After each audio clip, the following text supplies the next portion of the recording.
Hi అండి, welcome to మోక్ష Vihaan vlogs. నేను మీ ప్రత్యూష. ఇవాళ నేను మీకు చూపించబోయే రెసిపీ బెండకాయ ఫ్రై. ఈ రెసిపీ మీకు చూపించబోయే ముందు ఒక చిన్న రిక్వెస్ట్ అండి. నా ఛానల్ని ఎవరైతే ఇప్పటి వరకు సబ్స్క్రైబ్ చేసుకొని వాళ్ళు ఉన్నారో ప్లీజ్ సబ్స్క్రైబ్ మై ఛానల్. ఇప్పుడు మనం ఎంతో రుచిగా ఉండే కరకరలాడే బెండకాయ ఫ్రై ఎలా తయారు చేయాలో చూద్దాం.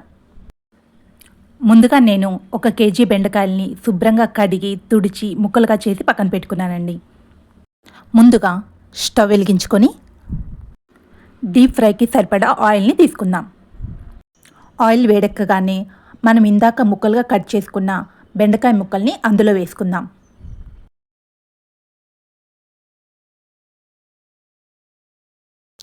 ఈ విధంగా వేసుకొని మొత్తం ఒకసారి కలుపుకుందాం.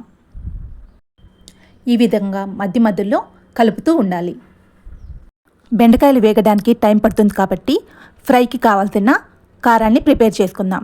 ముందు మిక్సీ జార్ తీసుకొని అందులో ఒక 20 వెల్లుల్లి రెబ్బలు, 2 స్పూన్ల తెల్ల నువ్వులు, సరిపడా ఉప్పు వేసుకొని ఇప్పుడు మనం మిక్సీ పట్టుకుందాం. ఈ విధంగా మిక్సీ పట్టుకున్నాక ఫ్రైకి సరిపడా కారాన్ని వేసుకుందాం.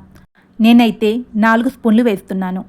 మీరు ఎంతైతే తినగలుగుతారో దానికి సరిపడా కారాన్ని వేసుకోండి. ఈ విధంగా మిక్సీ పట్టుకొని పక్కన పెట్టుకుందాం. బెండకాయలు బాగా వేగాయి కాబట్టి వీటన్నిటిని ఒక బౌల్లోకి తీసుకుందాం. ఈ విధంగానే కేజీ బెండకాయల్ని బాగా వేపి బౌల్లోకి తీసుకొని పక్కన పెట్టుకుందాం.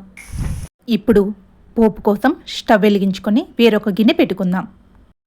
దీనిలోకి సరిపడినంత ఆయిల్ వేసుకొని నూనె బాగా వేడెక్కాక అందులో పచ్చిపప్పు, మినపప్పు, జీలకర్ర, ఆవాలు వేసుకుందాం. వీటన్నిటిని వేయించుకుందాం. ఇవన్నీ బాగా వేగాక ఇందాక మనం ఫ్రై చేసి పెట్టుకున్న బెండకాయ ముక్కల్ని ఇందులో వేసుకొని మళ్ళీ ఒకసారి మొత్తం కలుపుకుందాం. ఈ విధంగా మొత్తం కలిపాక మనం ఇందాక రెడీ చేసి పెట్టుకున్న కారాన్ని తీసుకుందాం. ఇప్పుడు ఆ కారాన్ని వేయించి పెట్టుకున్న బెండకాయల్లో వేసుకోవాలి. తరువాత అందులోనే 2 స్పూన్ల ఎండు కొబ్బరి పొడి వేసుకుందాం. ఇప్పుడు ఇదంతా ముక్కలకి పట్టేలాగా బాగా కలుపుకొని ఇదంతా ఒక బౌల్లోకి ట్రాన్స్ఫర్ చేసుకుందాం. ఇది మీరు పప్పులో కానీ, సాంబార్లో కానీ, రసంలో కానీ సైడ్ డిష్గా చాలా బాగుంటుందండి. అంతేకాదు వేడి వేడి నయ్యన్నంలో కూడా చాలా చాలా టేస్టీగా ఉంటుంది. దీన్ని చిన్నపిల్లల నుంచి పెద్దవాళ్ళ వరకు ఎవరైనా తినొచ్చండి. బెండకాయలో ఫైబర్ ఉంటుంది, ఈజీగా డైజెస్ట్ అయిపోతుంది. ప్రెగ్నెంట్స్కైనా డయాబెటిక్ పేషెంట్స్కైనా చాలా మంచిదండి. నాకైతే బెండకాయ ఫ్రై అంటే చాలా చాలా ఇష్టం అండి. మీకు కనుక ఈ వీడియో నచ్చినట్లయితే లైక్ చేయండి, షేర్ చేయండి.